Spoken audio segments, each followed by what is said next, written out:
हमें भाषण मत दो, आप जिस काम के लिए मुझे बताएं, आप लाठी बजाओ, हमें जेल भेज दो, हम जमानत करा लेंगे, फिर धरना देंगे। हम समझ गए, लाठी बजाओ, हम बैठे ये रवि गौतम है जो खुद के वकील होने का दावा करता है। ये नोएडा से मेरठ धरना देने गया था। मेरठ में खुलेआम खाकी को धरना के नाम पर चैलेंज कर रहा था। छाती में कप्तान चलाए गाड़ी, हमारी छाती में हम गाड़ी चलाए। ये मेरठ के एसएसपी अविनाश पांडे हैं। मेरठ में जब सिचुएशन आउट ऑफ कंट्रोल हुई तो एसएसपी साहब का एक्शन शुरू हो गया। इसको ले जाइए। पहले सड़क पर सरेआम प्रदर्शनकारियों को थप्पड़ रसीद किया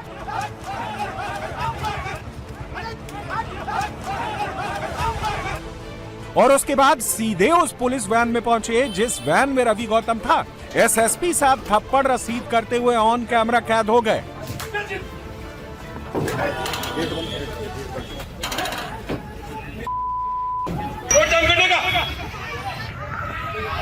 इतने में कोई भी समस्या हमसे मिले आके कोई रोड जाम नहीं करेगा। खाली करिए रोड, किसी के पिताजी की रोड नहीं है। मजाक भी लगा के छोड़ दिया, पूरी रोड गंदी कर दी। इसको नगर निगम को बोलिए, इसको साफ कराएं। ये कलेक्ट्रेट गेट है, मजाक चल रहा है।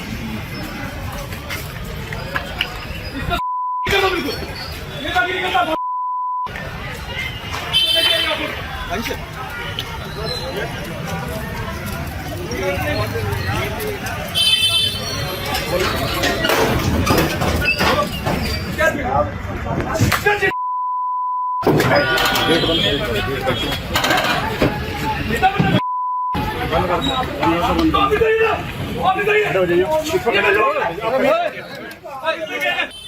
यूपी में इस वक्त सबसे ज्यादा चर्चा इन्हीं दो कैरेक्टर्स की हो रही है। यूपी में सबसे ज्यादा बवाल इन्हीं दो तस्वीरों पर है। पुलिस कह रही है कि एसएसपी ने जो किया वो ठीक किया, प्रशासन कह रहा है कि एक्शन जरूरी था, लेकिन प्रदर्शनकारियों का कहना है कि पुलिस ने गलत किया। लोग बात को दलित समाज से जोड़ रहे हैं, जो जिस तरफ का है वो उसी साइड की बात कर रहा है। लेकिन सवाल यह है कि आखिरकार मेरठ में ऐसा क्या हुआ कि एसएसपी को ऑन कैमरा थप्पड़ चलाना पड़ गया। मेरठ में आखिरकार सड़क पर सरेआम थप्पड़बाजी क्यों होने लगी? इसको समझने के लिए आपको मेरठ में 8 जुलाई को क्या क्या हुआ उसको समझना पड़ेगा।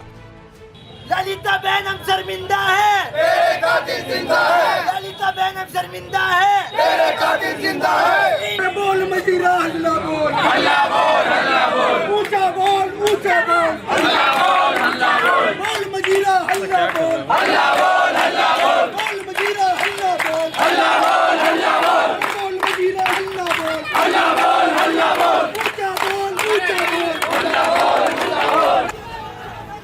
8 जुलाई को मेरठ में दलित छात्रा के मर्डर के विरोध में महापंचायत बुलाई गई थी। प्रदर्शनकारियों को कलेक्ट्रेट में ज्ञापन सौंपने की इजाजत दी गई थी, लेकिन इसी बीच मेरठ की दलित महापंचायत में बाहरी लोगों की भीड़ जमा हो गई।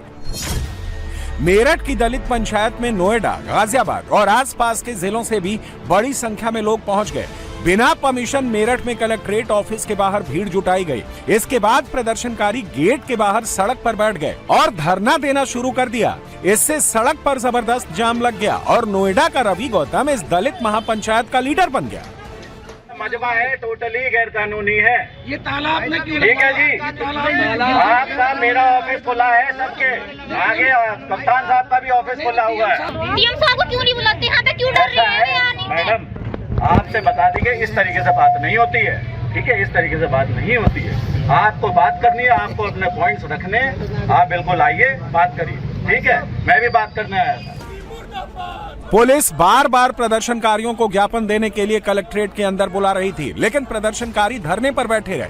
करीब 3 बजे तक सड़क को जाम कर दिया और जब पुलिस बातचीत के लिए पहुंची तो रवि गौतम पुलिस से लाठी बजाने के लिए कहने लगा। मैं भाषण मत दो, आप जिस काम के लिए मुझे बताएं, आप लाठी बजाओ, हमें जेल भेज दो, हम जमानत करा लेंगे, फिर धरना देंगे। हम समझ गए, लाठी बजाओ, हम बैठे। पुलिस बार बार प्रदर्शनकारियों से बातचीत करने और धरना खत्म करने की बात कह रही थी। मेरठ के लोग धरना खत्म करना चाहते थे, लेकिन धरने में जो रवि गौतम और दिग्विजय भाटी जैसे लोग शामिल थे, वो धरने को खत्म नहीं होने देना चाहते थे। वो बार बार लोगों को भड़का रहे थे, जिसकी वजह से धरना खत्म होने की बजाय बढ़ता ही जा रहा था। साक्ष्य नाम की चीज होती है, साक्ष्य नाम की चीज होती है। अंकित का साक्षी नहीं है इसमें। ये बताओ, अंकित को किसने हटा दिया? अंकित को किसने हटा दिया? किसमें, किस धारा में बताओ? किसने बोला ये आपसे मर्डर की धारा में हो जा सकता है? किसने बोला? सीओ साहब ने कहा है। क्या बोला? 7 साल तक जिसका जितना साक्ष्य होगा उतना ही तो जाएगा। साक्ष्य अंकित का इतना ही है। आप लोग यहाँ बैठे हो, सब लोग बैठे हो, हम लोग यहाँ परेशान हो रहे हैं पूरा प्रशासन। किसका साथ इतना ही है इसमें। तो जितना अपराध होगा उसको तभी तो ऐसे भेज दो। पुलिस में है इसलिए। यार एक बात बताओ, आपकी कल बात करिए सीओ मैडम ने, पुलिस का भी जहाँ पे वो कार्यरत है वहाँ पर भी लेटर जा चुका है बर्खास्तगी का, ये दिखाया गया है। ठीक है, इतना सब बता दिया गया। पुलिस का दावा है कि धरने में शामिल कुछ उपद्रवियों ने जिलाधिकारी कार्यालय का गेट तोड़कर अंदर प्रवेश करने का प्रयास किया। पुलिस और प्रशासनिक अधिकारियों के साथ धक्का मुक्की की, हाथापाई करते हुए पुलिस कर्मियों पर हमला किया। इस घटना में 11 पुलिसकर्मी घायल हो गए। महिला पुलिसकर्मियों के साथ भी अभद्र व्यवहार किया गया। उसमें कुछ आपराधिक तत्व इसी बीच शामिल हो गए और उनके द्वारा कलेक्ट्रेट गेट के सामने बहुत लंबी देर तक एक जाम लगाया गया और कई प्रकार की गलत बातें की गई, आत्मदाह की धमकी दी गई। हमारे पुलिसकर्मियों के साथ दुर्व्यवहार और मारपीट की गई, जिसमें हमारी एक महिला उप निरीक्षक घायल होकर बेहोश हो गई। अन्य लोगों को भी चोटें आईं, जिनका मेडिकल कराया गया। कलेक्ट्रेट गेट को इन्होंने तोड़ने का प्रयास किया और हर प्रकार से जो बलवा हो सकता था उसे करने का प्रयास किया गया। ये हमारी मुख्य रोड है जहाँ से कचहरी, कई सारे अस्पताल और हर जगह के वाहन जाते हैं। इन्हें हर तरीके से बात करने का, समझाने का प्रयास किया गया। इनसे ये कहा गया कि भाई आप पुलिस अधीक्षक कार्यालय आकर हम लोगों से वार्ता कर सकते हैं, जो भी आपके ग्रीवांसेस हैं वो बताए जाएंगे, लेकिन इनके द्वारा ऐसा नहीं किया गया। तो इसी क्रम में आवश्यक न्यूनतम बल का प्रयोग करते हुए इन्हें हटाया गया। इसी से मेरठ में जबरदस्त बवाल हो गया। पुलिस ने प्रदर्शनकारियों पर लाठियां बांधनी शुरू कर दी। मेरठ के एसएसपी अविनाश पांडे भी फोर्स के साथ ग्राउंड पर उतर गए।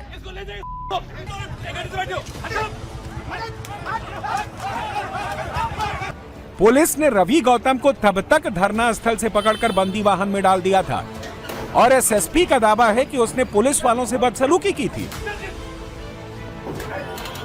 और वो लगातार बंदी वाहन में भी उपद्रव मचा रहा था। इसलिए एसएसपी अविनाश पांडे ने रवि गौतम पर थप्पड़ चला दिया। कोई रोड कम नहीं करेगा, खाली करिए रोड। किसी के पिताजी की रोड नहीं है, मजाक बना के छोड़ दिया। कलेक्ट्रेट गेट है, मजाक चल रहा है, इसका सारा ठीक कर दो बिल्कुल। ये बात नहीं करता बाबू।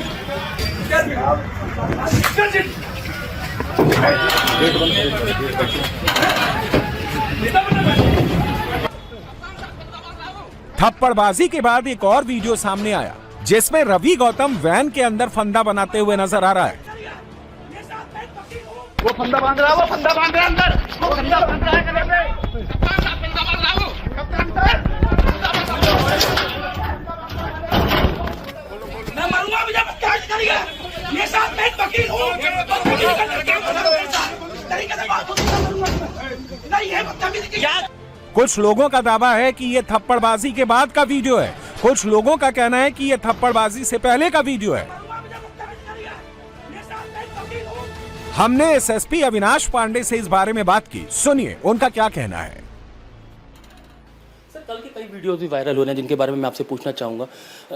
लोग पुलिस उनके ऊपर हल्का बल प्रयोग किया, लेकिन एक वीडियो बड़ा वायरल हुआ जिसपे विपक्ष के नेता और वो कह रहे जिसमें रवि गौतम के ऊपर आपको पीटते हुए भी दिख रहे हैं या मारते हुए दिख रहे हैं। तो कैसे कंट्रोल करने की कोशिश की? कई लोग बिल्कुल ऐसे हो गए थे कि पुलिस के ऊपर हमला कर रहे थे। किस तरीके से पूरा प्रोसेस हुआ सर? जी देखिए, जैसे मैंने आपको बताया, हमारे 11 पुलिसकर्मी घायल हुए हैं और सीओ सिविल लाइन और सीओ कैंट और अन्य लोग जब इसे प्रिजन वैन में बिठा रहे थे तब इसके द्वारा उन्हें धक्का मुक्की की गई थी और ये लगातार प्रिजन वैन से भी गाली गलौज कर रहा था और लोगों को इंसाइट करने का प्रयास कर रहा था। प्रिजन वैन में भी ये लगातार ठोकर मार रहा था और लगातार आत्मदाह की धमकी दे रहा था। तो जो वहाँ पर कंट्रोल करने की ज़रूरत थी उतना ही बल प्रयोग किया गया था। रवि गौतम का दावा है कि वो वकील है, लेकिन मेरठ पुलिस की जांच में उसके वकील तो नहीं, अपराधी होने की पूरी पुष्टि हो गई है। रवि गौतम के खिलाफ कुल मिलाकर 4 मुकदमे दर्ज हैं। इसमें से 3 मुकदमे गाजियाबाद में और 1 नोएडा के थाने में दर्ज है। गाजियाबाद में दर्ज 3 में से 2 मुकदमे मर्डर के हैं और अब मेरठ पुलिस ने इसके अलावा 5वां मुकदमा दर्ज कर गिरफ्तार कर लिया है। सर मैं देखा 2 एक्यूज, एक रवि गौतम और एक दिग्विजय भाटी, वो भी इनके साथ थे। इन लोगों का क्या रोल है, कैसे ये लोग इनको लेकर आए, कैसे भीड़ इकट्ठी करी, और रवि गौतम का क्या इतिहास है पुराना? देखिए पहले नहीं जानकारी थी जब वहाँ पर हम लोग पहुँचे थे, लेकिन जब वहाँ पर देखा गया कि जो मुख्य लोग हैं, जो कई लोग इस बात को लेकर राजी थे। जब लाउड स्पीकर पर ये अनाउंस किया गया कि ये मजमा जो है विरुद्ध है और आप लोग यहाँ से चले जाएं, तो कई लोग जाने को राजी थे। कई नाबालिग बच्चे वहाँ से हट रहे थे, लेकिन इनके द्वारा उन्हें हाथ पकड़ पकड़ कर बिठाया जा रहा था। पुलिस जांच में खुलासा हुआ है, मेरठ में दलित लड़की के परिजनों को रवि गौतम, दिग्विजय सिंह भाटी और इनके साथियों ने भड़काया था। पुलिस जांच में ये भी पता चला है कि प्रदर्शनकारियों में बाहरी लोगों के साथ साथ कुछ क्रिमिनल भी हैं। मतलब ये कि मेरठ का मामला देखने में जितना सिंपल लग रहा है उतना है नहीं। और अब मेरठ बवाल की इनसाइड स्टोरी को पुलिस डिकोड कर रही है। मेरठ में पुलिस ने 13 नामजद और 50 अज्ञात आरोपियों पर केस दर्ज किया है और अब तक मेरठ पुलिस 7 आरोपियों को गिरफ्तार भी कर चुकी है। मेरठ पुलिस ने आरोपियों पर बिना अनुमति प्रदर्शन, सड़क जाम, सरकारी काम में बाधा और पुलिस वालों पर जानलेवा हमले का आरोप लगाया है। साथ ही साथ सोशल मीडिया पर अफवाह फैलाने की धाराएं भी लगाई गई हैं। जिन 7 लोगों को पुलिस ने गिरफ्तार किया है, अब उनके बारे में भी जान लीजिए। अंकित कुमार हापुड़ का रहने वाला है, अरविंद कुमार नोएडा का रहने वाला है, रवि गौतम भी नोएडा का रहने वाला है, ऋतिक मेरठ जिले का ही निवासी है और इसका कनेक्शन मिरिंडा गैंग से है जो लॉरेंस के लिए काम करता है। नवनीत कुमार मुरादाबाद का रहने वाला है, हिमांशु सिद्धार्थ और लवी उर्फ शुभम दोनों मेरठ के रहने वाले हैं। रवि गौतम और ऋतिक को पुलिस गिरफ्तार कर चुकी है और अब पुलिस दिग्विजय भाटी और दूसरे नामजद आरोपियों की तलाश में जुटी है। दिग्विजय भाटी खुद को किसान नेता बताता है, वो अमरोहा का रहने वाला है और आप दिग्विजय की हिस्ट्री सुनेंगे तो हैरान रह जाएंगे। दिग्विजय सिंह भाटी पर अमरोहा में 9 मुकदमे दर्ज हैं। इस पर गुंडा एक्ट और स्टंटबाजी का केस भी दायर हो चुका है और 10 दिन पहले इसे अमरोहा से जिला बदर किया गया है। बावजूद इसके ये मेरठ प्रदर्शन में शामिल हुआ था। तो जब इन लोगों के बारे में पता किया गया तो 3 लोगों का मेन रूप से इसमें नाम सामने आया है, जिसमें नंबर 1 पे दिग्विजय भाटी हैं जो जनपद अमरोहा से जिला बदर है। इसके ऊपर 9 मुकदमे हैं। इसने एक बार टोल में तोड़फोड़ की थी टोल ना देने को लेकर।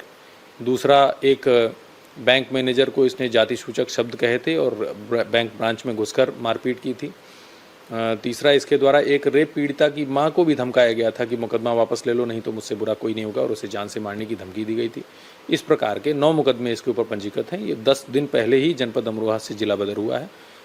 इसने यहाँ कर लोगों को भड़काया। दूसरा व्यक्ति जिसकी पहचान रवि गौतम के रूप में हुई है, जो अपने आप को वकील बताता है, लेकिन उसके द्वारा वकील होने का कोई साक्ष्य अभी तक हमारे सामने प्रस्तुत नहीं किया गया है। इस संबंध में हम लोग जो नोएडा की बार है, जो सम्मानित बार है, उससे भी पत्राचार करेंगे कि इनका यदि कोई रजिस्ट्रेशन है वहाँ पर तो हमें बताएं। इसके ऊपर भी 4 मुकदमे बलवे के और इस प्रकार के पंजीकृत हैं, हेट स्पीच के पंजीकृत हैं। पिछले भी मामलों में देखा गया है कि लगभग हर मामले को अनावश्यक टूल देने में ये एक्टिव रहता है। तीसरे, एक हमारे यहाँ कुख्यात अमित मिरिंडा गैंग है जिन्होंने लॉरेंस बिश्नोई गैंग के नाम पर रंगदारी मांगी थी। उससे संबंधित भी कुछ लड़के इसमें शामिल थे।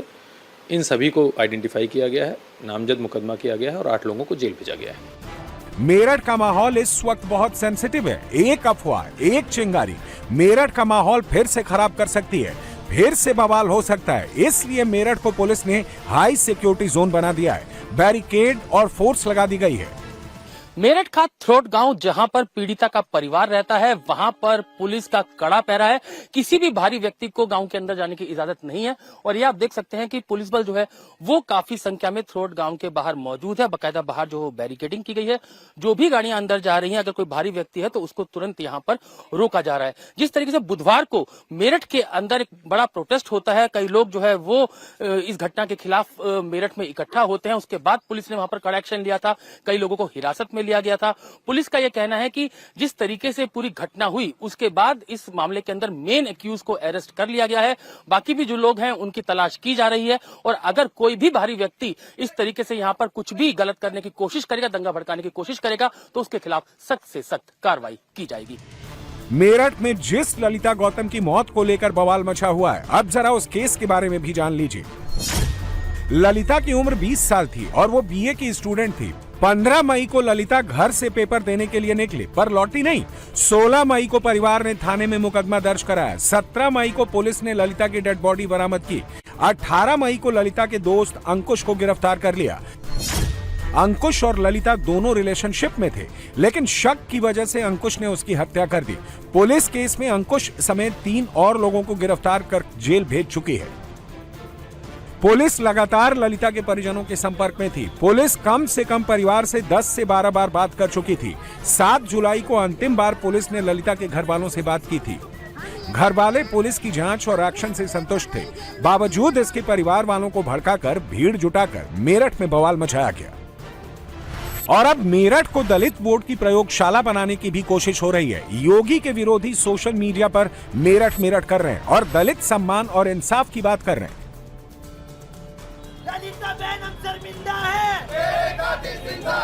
लेकिन योगी की पुलिस ने सारे नैरेटिव की पोल खोल दी है और अब पुलिस सीसीटीवी फुटेज और मेरठ बवाल की एक फुटेज का फ्रेम चेक कर रही है। किस किस ने बवाल मचाया है, किस किस ने पुलिस पर हमला किया है, किस किस ने मेरठ का माहौल बिगाड़ा और भीड़ जुटाने की प्लानिंग किसने की। पुलिस एक कैरेक्टर का पूरा हिसाब करेगी।